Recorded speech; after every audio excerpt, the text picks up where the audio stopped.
He's got the toys. He's got showmanship. And he's got sex appeal. Ladies and gentlemen, from the great Southwest, here's the guru of gadgets, the dapper and dashing Don Baine, the Gadget Professor. Gadget Professor. Well, hello everyone, and welcome to the Gadget Professor Show. My name is Don Baine, and of course, I am the Gadget Professor. We are back in the studio after a 3-week hiatus, and I'm delighted to be back here. It's cool. I got my microphone. I got my studio set. I'm a happy camper. I like being in the studio. It is October 9th, and we are on episode 177. Thank you so much for tuning in. If you're new to the show, welcome. If you're old to the show, welcome back. The Gadget Professor is now heard in 173 countries around the world, and I owe that all to my viewers out there, so thank you very much. We come up with a new episode every Thursday evening and talk a little bit about tech news, maybe who's been hacked. We have a bunch of free apps, both for the PC, the Mac, Android system, and of course the iPhone, iPad, all that stuff. I try to pick out apps that you may not know of but are very functional and will help you. And we also have a gadget of the week, and we have a very cool gadget of the week. It's very cool. I actually like this, and I found I wouldn't say a hidden feature, but something that it does that I think is extraordinarily cool and a great idea. If you want, I can give you a peek of what the gadget is. I'm not going to tell you much about it yet, but we have a new camera. It's actually called a PTZ camera. That stands for pan, tilt, and zoom, and we're using this camera actually for the first time. It's an SDI camera, and I'm going to have Mike actually just switch to camera 2 right now, and that's the gadget of the day, the BlueSync SPB, and we'll take a look at that gadget. It's pretty cool, and now what I'll have Mike do is for all you fans who'd like to see what it looks like behind the scenes, Mike's going to tilt that camera up an inch or two and maybe zoom out, and then we're going to do a spin, a pan, whenever Mike's ready, around the studio so you could actually see I'm behind a green screen, and that's all the gear. There's the control room there where Mike is, and there's kind of a 360 of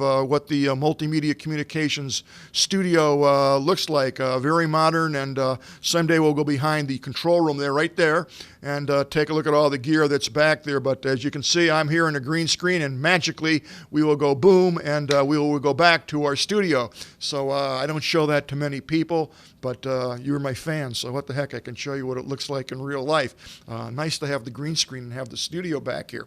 So let's get started today. If you're new to the Gadget Professor, as I said, welcome.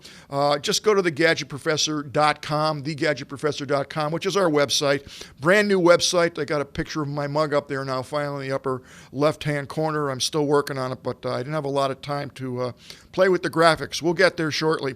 Halfway down the page on the left-hand side, on the right-hand side, you will see important pages, and what you do is just click on the newsletter, put your email address in there, and absolutely 100% free, you will get the show notes sent to you directly in your inbox every Thursday evening as soon as the Gadget Professor show is posted, which incidentally is Thursday evening, somewhere between 7 and 10 o'clock, Arizona time. We don't change the schedule in terms of timing here in Arizona. That's why one of the reasons I moved here from Boston was I don't have to worry about changing the clocks. So we also have a Facebook page. That would be Facebook.com/The Gadget Professor, and I'd love you to like us on the Facebook page, and we have some cool things there. I'm going to be posting more of my photography shortly on the Facebook page. And then not last, or certainly not least, you can email the Gadget Professor 24 hours a day, 7 days a week at thegadgetprofessor@gmail.com. That would be thegadgetprofessor@gmail.com, and I will answer all my email as best as I can. It might not be the same day, but I will answer it. And of course, if you want to follow me on Twitter, that would be @GadgetProfessor. I tweet quite a bit during the day, and what do I tweet about? What else? Gadgets, all kinds of gadgets. And if you're really into gadgets or want to see what's new in the technology industry, you want to go to my Rebel Mouse page, which is Rebel Mouse YouTube.com/Gadget Professor, and that literally every 15 minutes or so updates itself, and it shows you, takes all the tweets that we do and actually makes a pictorial with links, and you can actually go on this page several times a day, and it will always have new stuff on there as it comes out. And I myself keep looking at the Rebel Mouse page so I can figure out what's new and what we want to cover. So check that out. It's totally free, and that will also be, the addresses will all be in the show notes. So last week, my closing remark, actually I think my opening remark was, there's not a lot of hacking news today, so we're going to skip over it. But right after I finished the show, I started getting all these alerts through my email and messenger and all that stuff about the largest hack, I think, in history, which was JP Morgan. It happened right after I did the show. At least it was announced after I did the show, and I felt, wow, if I waited 5 more minutes, I could have been one of the first guys to cover this hacking. But long story short, if you don't know, JP Morgan was hacked, and it's very interesting, and it's a story that's never going to end, unfortunately. We know for a fact they have admitted that there are 76 million people who were affected by the hack. The chances are, if you have ever done any business or continue to do business with any type of a JP Morgan Chase bank, you have been hacked. And let me just say that this is a bigger story than one would think. Yes, they've been hacked, and there's a lot of behind-the-scenes things going on about this particular hack. One, not only is it probably the largest hack in history, certainly for a financial institution, but it goes beyond that. And I have a couple articles that I will include in the show notes to give you that background information if you're interested. But just let me fill you in that President Obama and his top security advisors have been receiving periodic briefings on the enormous cyber attack on JP Morgan and 9 other financial institutions. That's part of a new effort. I don't know why it's a new effort. But basically what they're thinking is they think that this may be retaliation from the sanctions that we've imposed on Russia and or dealing with the Islamic states, that this is a type of retaliation.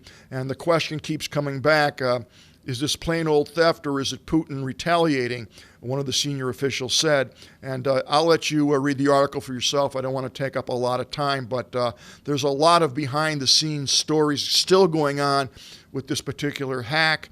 And here's another thing that's particularly disturbing to me. This hack actually occurred in June, and it wasn't announced till just last week. And obviously it's October, so where were they? June, July, September, 3 months. So it wasn't new, essentially. They kind of knew about it.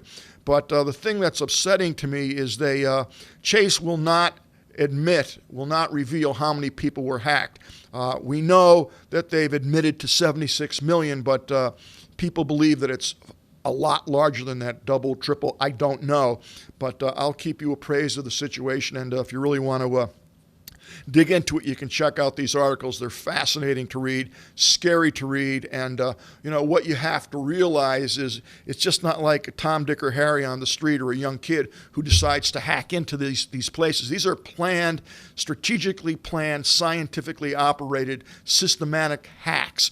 These are with government organizations or governments who have hired sub-organizations to actually go in and use their brains, their technology, whatever they need to go in and disrupt banking, financial institutions, whatever. It's a cyber attack at its worst, and it's a very scary thing. People, we have a young lady that comes to our house and helps us do some chores from time to time, and she's like 22 years old, and she came in one day and was all, I could see she was either partying heavy last night or didn't feel good. I figured it was partying, and I was correct, but I said, "You were out partying last night?" She goes, "Yeah, but I didn't sleep well." I said, "How come?" She said, "Because I'm worried about a world war." And I felt bad, 21, 22 years old. She can't sleep at night because she's worried about a world war. The truth of the matter is, I don't think you're going to see bombs being dropped. The way this cyber attacking is going, people can, foreign governments, different organizations that know a little bit about hacking can just turn a switch and shut the power grid down, or just compromise the entire country in 2 seconds flat without one shot being fired. And that's the way it's starting to look to me. It's very scary. These people are professionals, and when you have a government with unlimited funds to give you whatever you need, just about anything can be hacked or compromised. So enough on that. Let's Let's move on. Here's another brief news article that I found kind of interesting this week. Amazon, which is, I think, one of the better run companies out there, and I'm a big admirer of their service, and I think it's something that people kind of look up to, the whole Amazon way of doing business. I know when I order from them, I never have a problem, and when I do, I can call someone, they call you back within 10 seconds, and they've already resolved it. What happens now is the Amazon employees, and quite a few of them, are actually suing Amazon over their 20-minute security screens. I'm not going to go into a lot of detail, but let's just say the crux of the issue is that when the employees go to lunch and leave their spot of work and go to lunch, whether it's outside or in the cafeteria or whatever it may be, or when they're actually leaving the facility, they're actually subject to an elaborate search to make sure that they're not stealing any of the goods. And I got to tell you, that's like being in a candy store when you see all the stuff that Amazon has. There is a large Amazon warehouse right here in the Phoenix area. And one of these days, I'm going to give them a call and see if they'll let the Gadget Professor in there with a little camera. I'd love to see what that looks like. It's really cool. But in any event, the employees are taking Amazon to court because they're delaying them 20 minutes per day, and they're not being paid for it. And it's not part of their job description or their work, so they feel that they're being detained 20 minutes so that they can be checked out, and they're not being paid for that 20 minutes, and that adds up. So that's a suit that's gone on for a long time, and it's growing by the day. So we'll keep our eye on that, and let's get into some fun stuff. So here's a great app today. This is a relatively new updated app. It's always been pretty good. Now it's real good. It's called Sunrise. And this is available at the Mac Store. It's available on the Google Play Store, and it's also available on your iOS system for your Apple products. And what it is it's a calendar that's on steroids, if you will. And the cool thing about it is that it updates automatically. It will update your Google Calendar to whatever platform you want. So I would check it out. And the coolest thing is it's 100% free. So if you want a new calendar or want to take a look at a calendar that has a lot of features, action-packed and free, definitely check out Sunrise. Since they did the update, it's fantastic. Trust me. Now, here's an app. I think this is the same app. Let's see here. I switched before I looked. Let's just go back. Oh, yeah, this is the same app. This is the Sunrise calendar. Sunrise is a free calendar made for Google Calendar, Exchange, and iCloud with amazing new design. Blah, blah, blah. But you can go in here and read about all the different things that it does. As I mentioned, it's quite a robust app, and I think you'll like it, especially you'll like the price. All right, let's move on. Have you ever needed a piece of clip art and you don't know where it comes from and you're not an artist? I'm not an artist by any stretch of the imagination. So this is a free site called Open Clipart. And essentially what you do is just bookmark this whenever you need it. And they have thousands upon thousands of different types of clip art that you just save and use free. There's no copyrights, infringements, nothing like that. It's free for free. You can do a search on a particular type of graphic that you're looking for, and it's constantly being updated. And sometimes if your kids are working on a project or you're working on a PowerPoint or whatever, and you need some graphics and you don't know where to go, this Open Clip Art may be the site. Right now it has 59,337 different pieces of clip art. And today they've added 3. Yesterday they added 14. The total month's additions were 515, and last month it was 935. So it's always being updated, it's always fresh, and always fun. Now, this is a free app, if you will. It's called the Adobe Flash Player. I hope that you know what this is. And as a matter of fact, you have it on your computer and probably don't even know that you have it, but I'm sure periodically you see Adobe Flash Player wants to update. And then you say, gee, should I update it? Should I not update it? What is it? You need to update this, and you need to keep this as updated as possible. There's an automatic update setting. I would suggest that you click that, and I would also suggest if you haven't checked your Adobe Flash Player, and I don't care what system you're on, keep that Adobe Flash Player updated, because as the new software fixes come out, and as the different types of interfaces and hardwares become more and more sophisticated, Adobe is one of the companies that keeps everything running, that keeps your videos playing, keeps your gaming, all that type of interactive stuff, including your browser, all use the Adobe Flash Player in some way, shape, or form. So you want to keep this updated. Also, you want to keep it updated because it has built-in detection and rejection of various types of malware and viruses and things like that. So just a word to the wise, if you don't know it, keep that updated, and it's free. It's Adobe Flash Player, and I'll put the reference link in our show notes. Now we have another app here that I think is just so handy. It's called Instapaper, and basically what you can do is you can save anything and read it anywhere. So the long and the short of it is, if you are surfing on your phone, whatever it may be, Droid or iOS, your new Apple phone, whatever the case may be, your Mac, your PC, I don't care, but you can save anything. So you can save all your interesting articles, your videos, your cooking recipes, your song lyrics, or whatever else you came across while you're doing your browsing. And what this will do with one click, Instapaper lets you save, read, and manage your things that you find on the internet. And what's neat is it saves it offline for you, so that once you click save, it's going to put it into a folder that will reside wherever your machine is, if it's your phone or your computer at home, wherever it may be. But Instapaper syncs these articles and videos you save so that they're waiting for you on all your devices, your iPhone, your iPad, your Android, your Kindle. You can read anything you save, anywhere, anytime, even if you're offline. So this is a totally free app. It's really cool, and you're also able to highlight the article in a color so that you can find the quote or the sentence that you want to remember. And this software app will let you highlight that in a color, as you can see illustrated here. I think you can see the yellow. And try it for free. They do have a pro model, I guess, that they charge you for, but I think for the most part you'll very much enjoy the free app, and certainly if you want something more robust, it's a couple bucks and it's well worth it. I've tried this out. It works really well, and I do use it myself. It's kind of neat. And now this is an app that I think everybody needs to be aware of. It's made by Kaspersky. Kaspersky is one of the leading companies in the area of security and malware and virus protection and all that security stuff.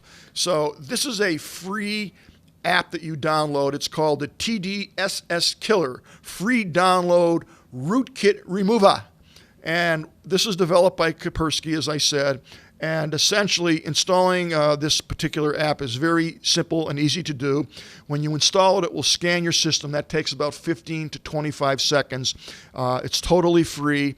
And what you do is you just enter your email address, and it will automatically download you a copy. And what a Rootkit is it's for Windows systems. It's a program that when it penetrates and intercepts the system, your Windows API, it can effectively hide its presence by intercepting and modifying low-level API folders, files, and registry keys. Some rootkits install their own drivers and services in the system, and they'll remain invisible. So a rootkit is one of the nastier things that can occur to you on your operating system. Most of the time, you will never know it's there, and it actually can send information, usernames, passwords, what you're surfing. Pretty much everything you do can be installed through these rootkits, and they're very, very difficult and ornery to find, because you don't know they're there. So definitely download this. It is free. Run that scan, and if it has a toolkit, it will remove it, and it will tell you that you do have a toolkit on, a rootkit, sorry, and it will remove it for you. So definitely check that out.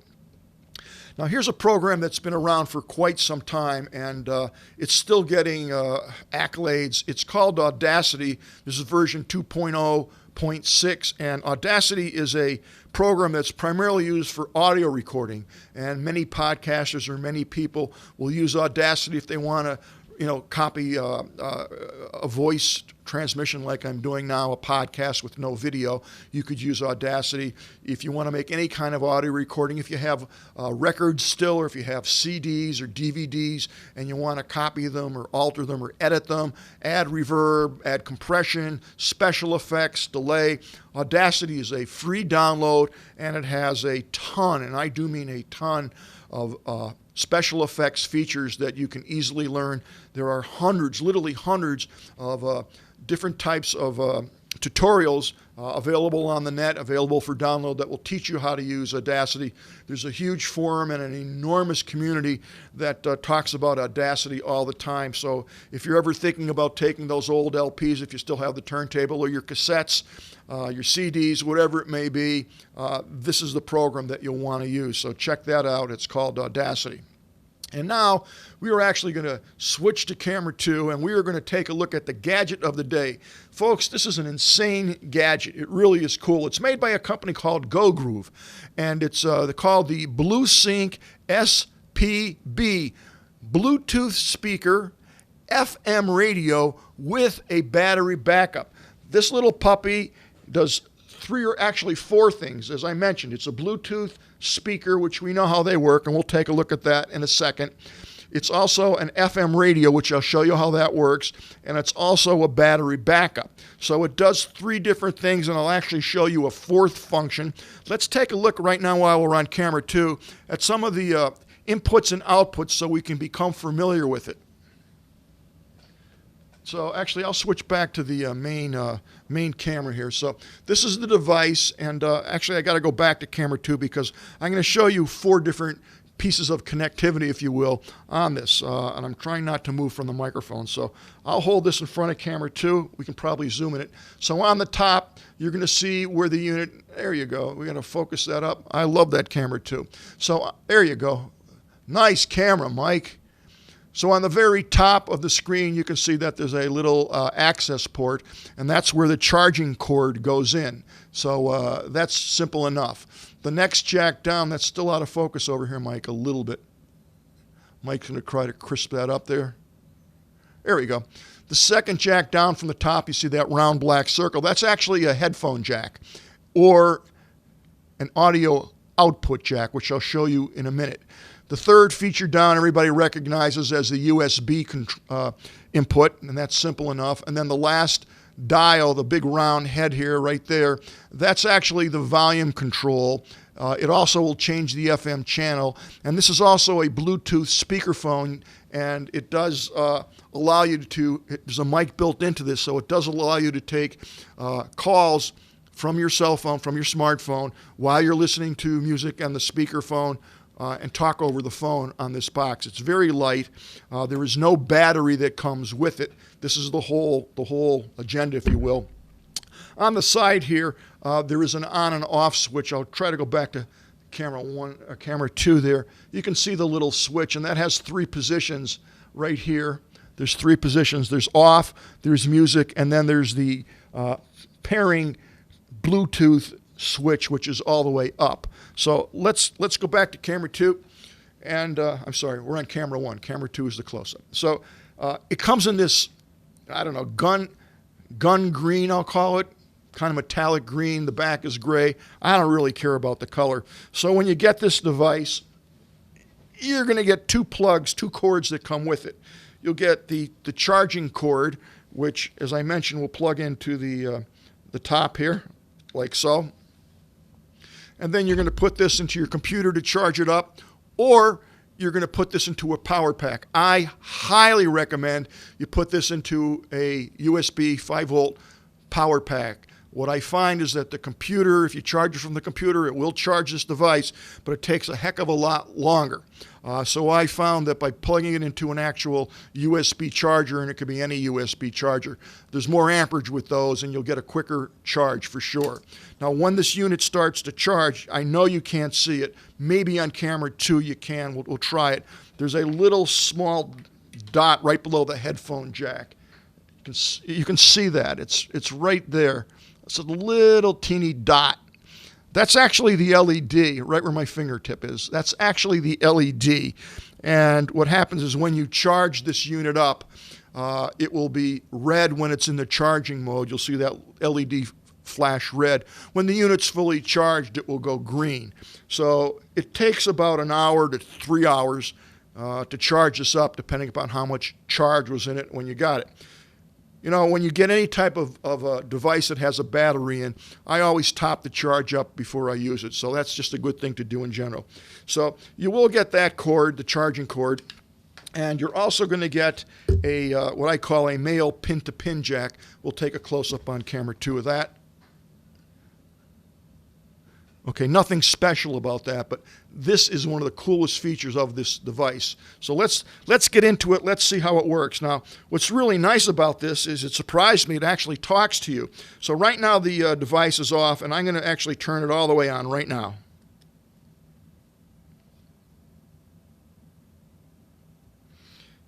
Okay, so we don't hear anything happening, but we will. Welcome to BlueSync SPB Intelligent Voice System. So it just told me welcome, gave me a little greeting there. Bluetooth. And now it's saying pair this to a Bluetooth. So right now it's automatically, I don't have to touch a thing, it's automatically in the pairing mode. So if I had my phone, my smartphone, my iPad, anything that's Bluetooth, right now I would put on Discover. Please wait. So it said syncing, please wait. Someone here in the studio has a phone on that's in the Bluetooth pairing mode, and it might even be upstairs, I don't know, but it's going to pair with some phone or some device, and when it's paired, it will actually announce it's paired and ready to go, and then whatever you play in your smartphone or your iPad, whatever it may be, will play through this just like any other Bluetooth speaker. So that's pretty cool. All right, and it told me that it's synced. I don't know where it's synced, but Michael's waving to me. It paired to his phone. Mike, if it's paired to your phone, play something for me, anything. So Mike's going to, I don't know if he's going to go on Pandora or whatever. I'm here in the studio. He's way back in the control room.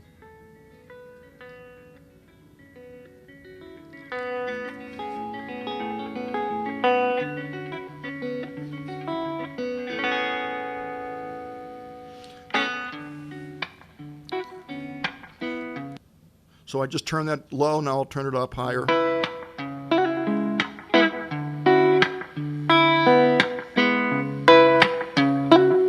So I'm about halfway up on the volume. The speakerphone is remarkably clear and very, very solid. Mike, you want to turn that down? Oh, baby, things are changing now. Now, Mike's pretty far from me, and as I said, I didn't even know anybody had their unit. Mike has the brand new i6 phone, and it just locked onto this instantly. I'm sitting right here with my Droid. It's not in the pairing. It's not Bluetooth. Is not turned on, but obviously it's about 40 feet, maybe 50 feet from where Mike and I are. He's in a room with a glass wall. This detected it, and it paired instantly, automatically, and it told me it did so. So that functionality is superb. The quality of the sound is impeccable. Is it Bose quality? No, it's not. But does this cost what Bose costs? Not even close. So if you want a very small, portable Bluetooth speaker, this is fantastic for the price, and we'll get to the price in a minute. It's absolutely fantastic. In fact, it's better than maybe 4 or 5 other Bluetooth speakers that I've had, name brand. It doesn't have a great bass response, but it's so crystal clear that it almost makes up for the lack of big booming bass. And I don't really care. If I listen to reggae, it sounds awesome. So that's that. Also, if we were to get a phone call, if Mike were to get a phone call in the middle of the Bluetooth playing, the phone would automatically switch to the speaker, and it would become a speakerphone hands-free, so you can just sit down and talk. That's a very cool feature also, and that works splendidly. There's no issues with that. Okay, Mike's just turned on, he turned on the reggae. Thanks, Mike. Okay. All right, so that takes care of the Bluetooth speaker functionality. And now we're going to go to the FM radio functionality. So all I do is hold this button down. This is the volume control. I hold it down for 7 seconds. So here we go.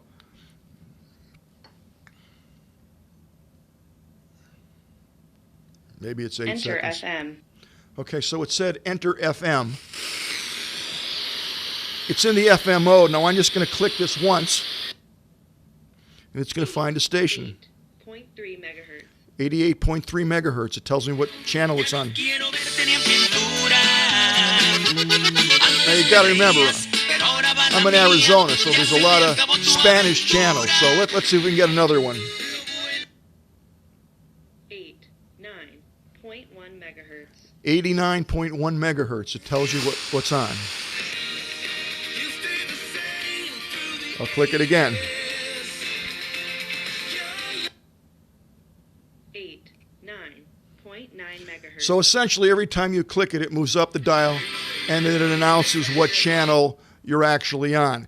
No, you cannot save a channel. You have to always continually click it until you find the channel that you want. The internet made this really easy. Of course, it's pushed prices up even further. So Here's why. If I'm you're getting a little bit of publisher or static, author, and that's you because now I'm have a inside very short time window to make a money on your new soundproof book room. But here we go, before locked everyone on. is just There it goes, static again. Robert But Frank the is an sound economist at Cornell and a textbook author. is crystal It used clear. to be your new edition would come out, and the next year it could sell half Again, as the many static is copies because as I'm the in their first sound year, and control then room. half again third year. Now it's Let's. I'm trying to get a channel that it likes down here. 5.1 megahertz.